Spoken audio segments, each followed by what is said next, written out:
qual a diferença então entre a cabala hermética, a cabala judaica e a cabala cristã? Como que elas têm em termos de visão e quais delas que estão propagadas mais à frente hoje no popular nos dias atuais? Então vamos lá, a gente sabe, tem que entender assim, para entender o comecinho da cabala, que os espíritos existem e eles estão aí antes dos seres humanos. Então, na Grécia, os caras faziam evocação, tinha médium, o cara incorporava e eles chamavam dos espíritos. Então, isso aparece na Ilíada, na Odisseia, em vários textos gregos, né? E aí tinham divindades, etc. E em todos os lugares, né? No shintoísmo você também incorpora, só que lá não é o preto velho, é o chinês velho, o japonês velho. Aí no budismo também tem conversa com espíritos, você tem culto ancestral, que você vai ver isso no voodoo. Então, tipo, o mundo inteiro conversa com os espíritos, eles sempre tiveram por aí.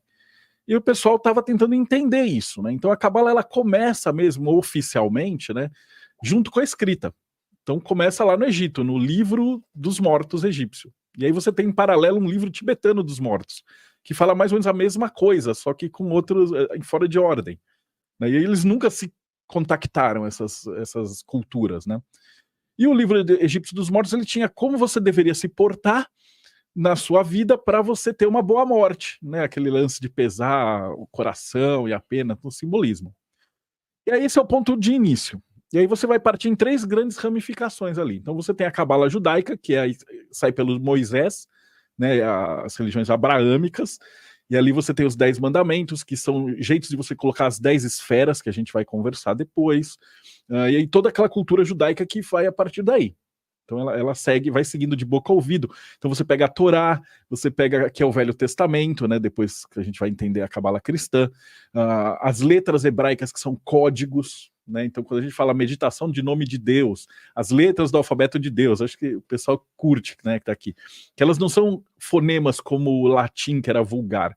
Um Aleph, um Beit, elas são portais energéticos, basicamente, né? Elas são portais que você medita na letra e você consegue ter um monte de sensação, de viagem, de entendimentos. E aí a combinação dessas palavras dentro da Torá dá origem tanto a parte mais básica da religião judaica quanto a cabala e a parte avançada de magia cabalista mesmo, né?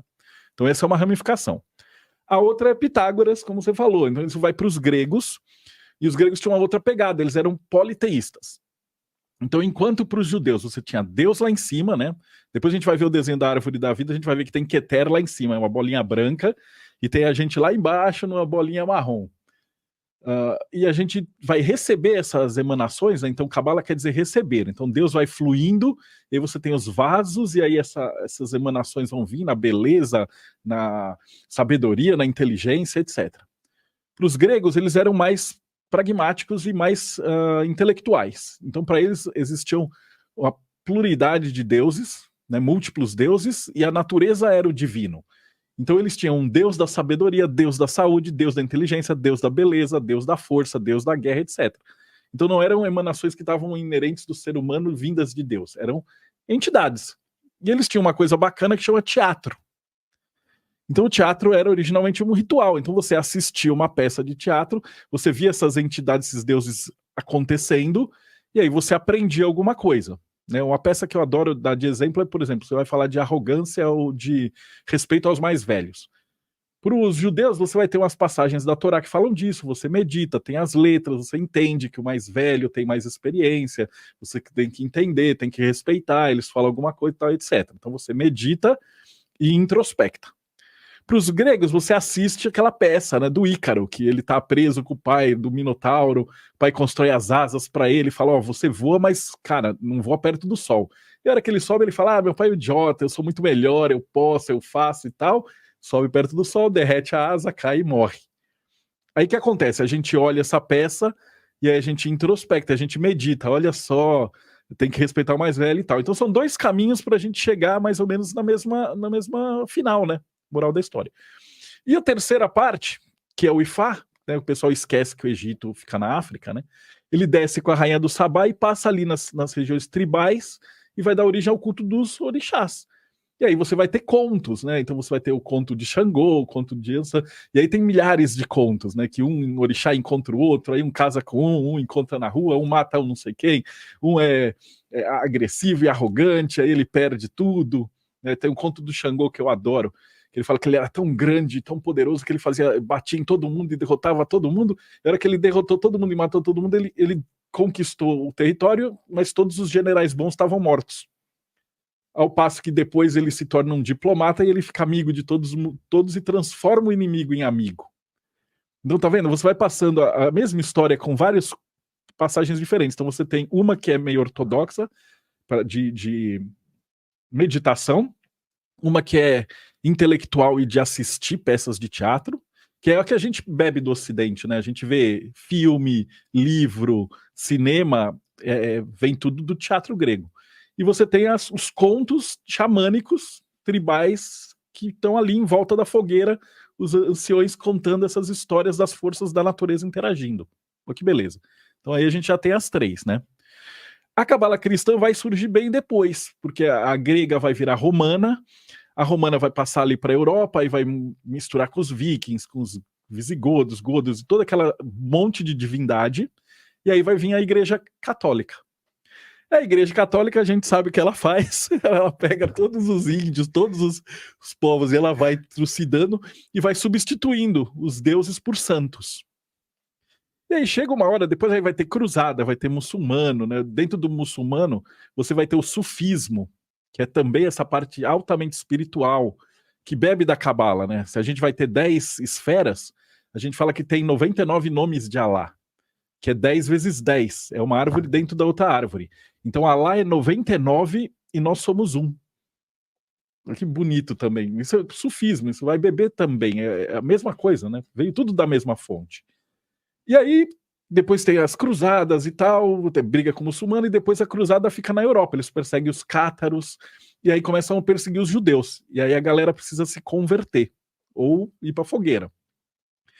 E aí o que acontece? Então, duas coisas acontecem. Os judeus ficam desesperados, eles começam a escrever esse material, com medo de perder o conteúdo, e aí nesse período surge o Pardes Rimorim, o Sefer Yetzirah, Sefer Raziel, todos os livros clássicos de cabala judaica são dessa época, né, com Lúria, com todos os grandes rabinos.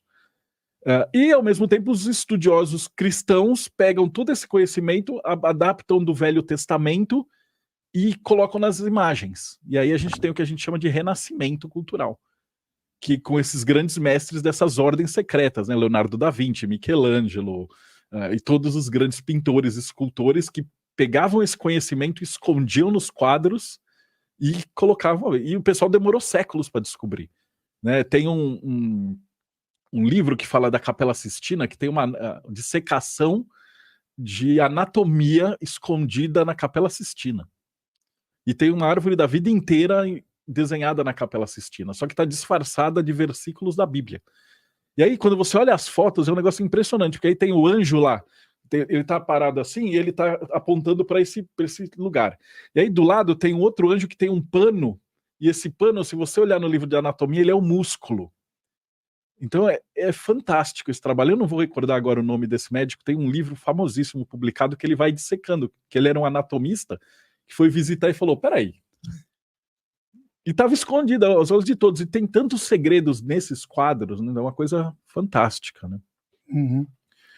E aí surge essa cabala cristã, e aí ela vai avançando ali pela Europa, depois ela vai dar origem, ela mistura um pouquinho ali com o hermetismo, com a astrologia, e vai dar origem à alquimia, que é símbolos que vão trabalhar a árvore da vida, junto com a astrologia e junto com o tarô.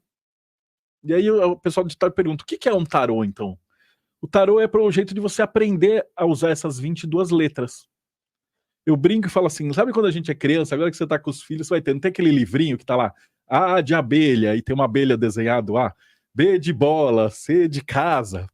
O tarô é isso. Então quando você olha um louco, por exemplo, ele é o Aleph, que é o sopro de Deus.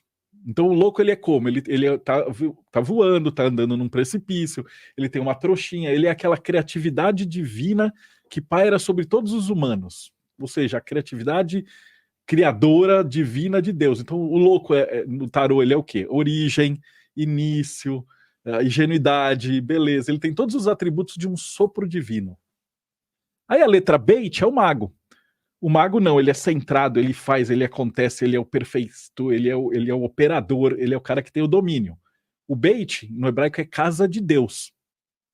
Então ele tem essa operação. Então o mago representa esse louco, ele senta num lugar e abre a trouxinha dele, ele tem os 4 elementos, então ele é o senhor do mundo, ele faz e tal. Ao passo de que a casa de Deus, ela pega o sopro de Deus e habita, e aí tem a vida, o Aleph Beit. Aí em grego você pega o alfabeta, ou pra gente o alfabeto. E aí você vai trabalhando em vários níveis na Cabala, né? O pessoal que tá assim pode assustar um pouquinho, mas pensa que a Cabala é um quebra-cabeça infinito de peças de várias dimensões, né? Que a gente pensa em alfabeto para você entender a realidade. Então nós, como indivíduos encarnados, a gente é um pedaço desse quebra-cabeça. Se a gente não tiver esse alfabeto, a gente não conversa com o mundo ao nosso redor. Do mesmo jeito que se a gente não tivesse o alfabeto, por exemplo, se eu estivesse dando essa entrevista em russo, o pessoal de fora ia precisar do quê? De uma legenda. Ou seja, de um alfabeto. Então, tá vendo? Ele vai encaixando essas pecinhas. Por isso que é difícil do pessoal compreender a Cabala. Porque ele requer um pensamento muito refinado. E isso, para mim, é uma das provas que eu acho que isso foi passado para a gente por anjos.